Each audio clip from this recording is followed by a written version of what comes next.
The robotic laser cutting project is all about automating the process of cutting parts into smaller parts for subsequent storage. So essentially, this is informed by a current challenge where there is a need for Sellafield and the other companies in the sector to laser cut skips, which are those big containers that usually contain nuclear materials, reduce them to further storage. And it can take a few weeks to do, to decommission just one skip.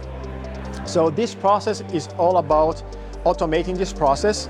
So the idea is that we have a motion controller that can adapt to different situations so that even if the system is uncalibrated, if you put a new skip without calibrating it, the robot is capable of identifying it, self-calibrating, and cutting it precisely.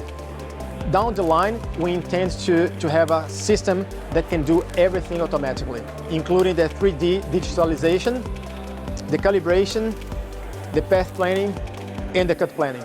If successful, it'll be very helpful because it'll increase efficiency, it'll decrease the costs immensely, and it'll speed up the commissioning process.